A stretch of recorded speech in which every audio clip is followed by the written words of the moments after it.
We are very proud to announce UMP Trading is an official partner with a proven profit track record. Yeah, if you want great returns on your investments, be sure to check out UMP Trading. Hello, welcome back to our channel, everyone that's tuned in. American Ultra Stock. Here we are today, Brayden and I, to give to you guys the most popular segment we have on the channel, the Stock Watch. Brayden, we had a lot of action throughout this week. Should we just get straight into action? Who's the first player that made your cut as a highlight player whose stock went up? I mean, last week I put him as my sleeper pick. I had to pick Christopher Lund. I mean, I think I was the only one calling for him to get the USMNT call-up, so obviously, if you saw our roster reaction video, I was very happy about him getting called by Greg, and very surprised too, because I didn't think Greg would know who he is, honestly. But yeah, I mean, he even had a good week for Palermo. He made his debut on Tuesday, almost scored. He had a shot that got saved that led to one of their goals off a rebound, and yeah, I mean, just all around a really good week for him, and he looks to be Anthony Robinson's primary backup since we didn't really have one previously. Yeah, and it's also nice that he's at Olympic age, and honestly, that's really good. I couldn't think of anyone except for Token. Now he's up there. That's nice. I'm going to go for my first pick. I'm going for John Brooks. I know that his aspirations with the USMNT are very, very slim.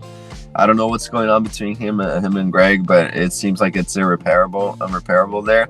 But he got a goal, and I'm putting him up there mostly because of his team. Because I watched the game, I thought his passing was quite erratic, to be honest. The goal kind of sugarcoats his performance. I think he missed a lot of passes coming out of the back. And even if you watch the goal, his positioning was a little bit crazy.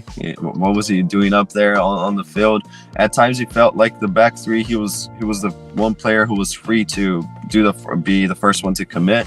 But he ended up having a good game, and I'm mostly putting him up there because look at our center back situations. Richards doesn't play. You know, I think that he could get a chance, and his stock went up in my regards because Hoffenheim looked really strong this year.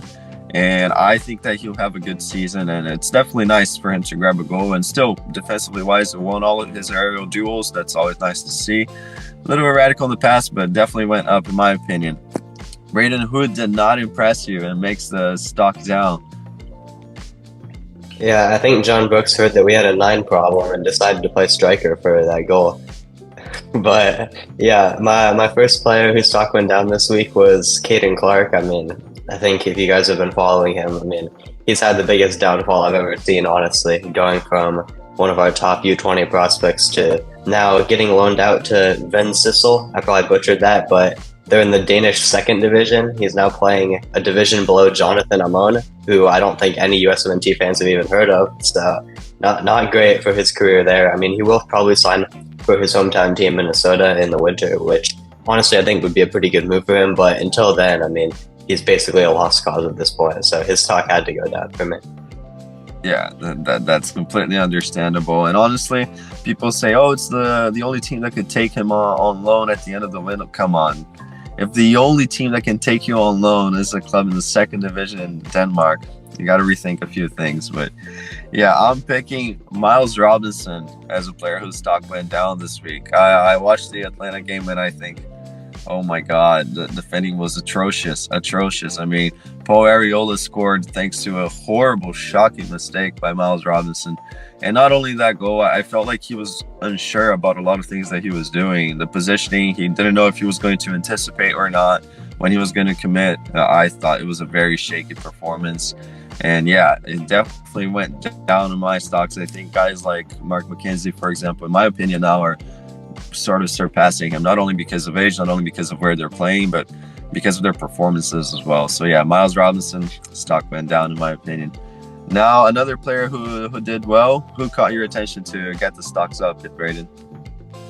Yeah, I mean, Paul Arriola goal assisted by Jesus Ferreira. Greg had to be so happy watching that. But my second player whose stock went up is actually going to be a player from the same position as Lund. It's Sam Vines. He helped Antwerp get back in the Champions League for the first time in over 60 years, which is a huge achievement for their club. So congrats to everyone there. And yeah, I mean, he put in a great shift playing all 90 minutes in that crucial game against AEK Athens that they ended up winning 2-1. And even on Sunday, I mean, he scored an absolute screamer starting in the game on Sunday. He did end up getting taken off injured a couple minutes later, which is a bit unfortunate. A sad end to a really good week for him. Hopefully it's not too serious because he's really been picking up form and cementing himself in that left back role for Antwerp. Yeah, that would be really nice to have another option there, and it's nice that he kept some Mexicans out of the Champions League as well. That's always amazing. And my next player, going for a tenor. No, I'm just kidding. I mentioned Tesman in every video. I'm just saying, congratulations on him getting picked. Just like you backed Lund, I've been backing Tesman for a long time, but I'm going for a more established player here, Matt Turner. I think that getting a clean sheet with Nottingham Forest against Chelsea, a club that some of our panelists thought it could finish second. It's really, really impressive, going to Stamford Bridge and doing well there. And he didn't, I'll say this, he didn't have much to do in terms of difficult saves, but very commanding, very, very good performance by him. And the fact that they just signed another goalkeeper coming from Liga de Portugal, I think it's really nice that he could get a clean sheet there. And it was really comfortable. His distribution was really good too. So yeah, I'm going for Matt Turner. Really nice to see him do well. Who are you picking? Yeah, it's funny that you alluded to Vlachodimos joining Nottingham Forest because that's actually the sole reason that I'm picking Ethan Horvath as my second player whose stock went down. He didn't get a move, which is just completely stupid. He had to be looking for a move. Forest definitely should have loaned him out or sold him or something, but he's stuck there until the winter as the third choice. He won't play at all. He didn't even play their cup game when he was the backup. Turner still got the start, which shows that they clearly don't trust him at all. He was only on the bench because they didn't have another senior goalkeeper, which is why they brought in Vlachodimos to replace him. So he's now basically stuck in a situation where he won't play at all until January. So, his USMNT stock has to go down from that because we got people like Drake Callender who are putting in the performances of their lives with Inter Miami. He looks like a changed man. So, yeah, his stock has to go down. Yeah, and it's sad to see because at the end of the season, I think a lot of people, if we had to do a stock watch of last season, if we were doing this, he would have been up there, getting promoted to the Premier League. I saw some people saying, look, he's starting a game for Forest. He was their only goalkeeper on the roster, literally. Now, back in preseason, now it's pretty clear he's not going to play, like you said. So, yeah. I'm going for a player now that has played well, but I still think his stock goes down a little bit. Brian Reynolds, I think mostly because of his club. Ridiculous performances. I took the time to actually watch them. It's so unorganized. I don't know if it's a coaching problem. I'm not going to try to paint myself as a Westerlo, expert here, but they look really, really bad. There's no other way to say it. There's no shape. There's no coordination in their play.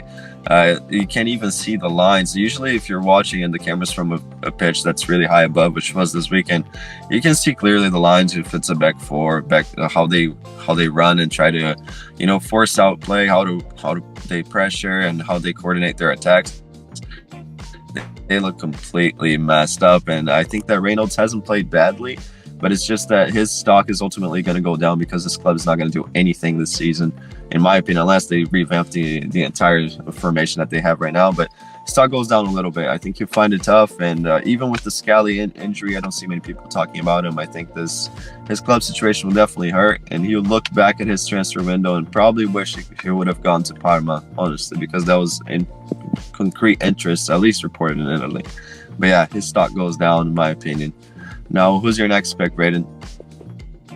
Yeah, that's pretty fair. They've lost 5 games in a row, only 1 point in the league. They might even go down, which would be horrendous for Reynolds' career. But back to a more positive note, my final player whose stock went up this week is my guy, Dwayne Holmes from Preston North End. He's got them top of the championship. Imagine that. Preston North End, such a small club.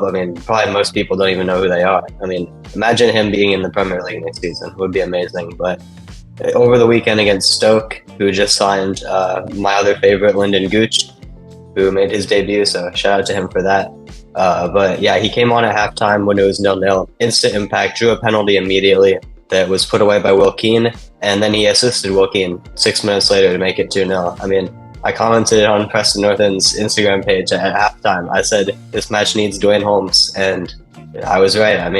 Instant impact from him completely changed the game, and if he keeps putting in performances like this, I think he deserves a call up. It's just a little unfortunate that we have so many players at that position. Yeah, but if we take a look, I think that, for example, these friendlies, we could have used them, honestly. We're not going to get that much. I saw one of our subs, shout out for the comment. We're not going to have that many camps before Copa America.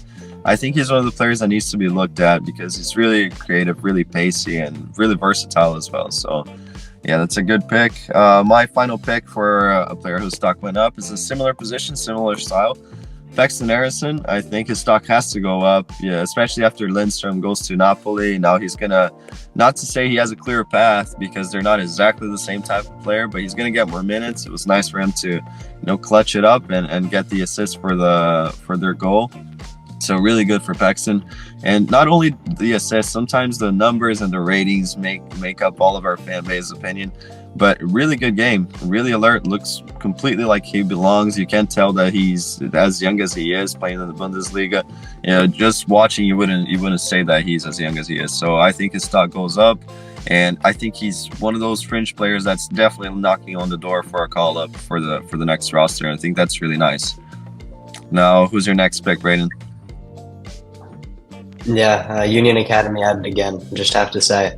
But my final player whose stock went down is actually another cam. It's going to be Georgi Milovich. And this isn't really based off anything he's done wrong. I mean, he's been a super sub really for AZ Alkmaar. He hasn't really been too bad or anything, but he hasn't also done anything noteworthy. He's just kind of been playing 20-30 minutes off the bench every game, not really doing too much. And I mean, the likes of, like we've said, Paxton Aronson, Dwayne Holmes, Malik Tillman, even Julian Green has been having good performances at that position. I mean, his stock is just kind of staying the same and everyone else is rising above him. So at this point, his USMNT hopes are really plummeting right now, honestly. I think maybe he needs, I wouldn't say he needs a move, but he needs to get himself into that starting lineup. And it's kind of unfortunate because he has had opportunities and he hasn't really impressed with them.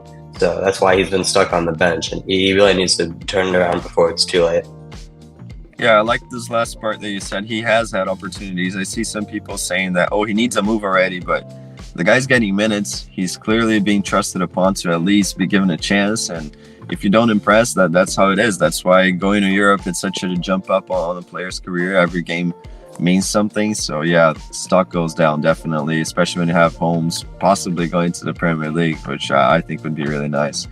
But my last player whose stock went down, this guy, I've backed him in the past, Leonard Maloney, but honestly, watching him against Borussia, it was shocking, honestly, because he looks so rushed on the ball every time, really rushed. And I don't want to give him too much blame. It's a big step up from the second division to the first one, especially in Germany, where the second division is not that strong with the bottom teams. And he played the CDM position, which some people think that he can't play, but he played there, but conceded a penalty. I think ultimately he sort of helped, like you said, he was a double agent, sort of helped Borussia win that game. And this is a crazy stat. I don't want to be too crazy on stats, but according to Squawka in OneFootball, Maloney has had the least amount of touches in a game in every single game he has played this season for Heidenheim. He is the player with the outfield player in the entire Bundesliga with the least amount of touches per game. That's not a good look, and honestly, the amount of fouls that he's committing to is not nice. I mean, he's averaging 3.2 fouls a game. When you're a CDM, you're bound to get cards if you do that. And yeah, just not a good look for him. I hope that he finds his form. I don't want to be too harsh on him. It's first season at the top flight, at least he's starting. He's being trusted upon to start. But stock goes down a little bit just based off that performance. I watched his debut entirely, and then this week with Borussia, I thought maybe, it's just the first game jitters. He'll do better, but not looking good for him. Now, this week for our sleeper picks and our ones to watch, it's going to be tough. We just have the USMNT. We don't know what goes on Greg's mind. Brayden, who are you picking for those two? Yeah, I mean, just going on Maloney, I mean, being a player who's supposed to be playing in the middle, anchoring the team, it's like being at the core of everything, to have the least touches in like the entire league is really concerning, honestly. But yeah, like you said, I mean, basically this week it's going to be tough to do stock watch next week, honestly, because it's basically just the USMNT. I mean, I look through all the fringe players playing in like maybe second or third tiers, but there's no one that really comes to mind as a player to watch, honestly. So I'm just gonna have to go for someone from the senior team, and I'm gonna go for Fuller and Balogun. I mean, it's his second camp with the team after the Nations League. He's only had 2 appearances, and it'll be interesting to see how he continues to gel with the rest of the team.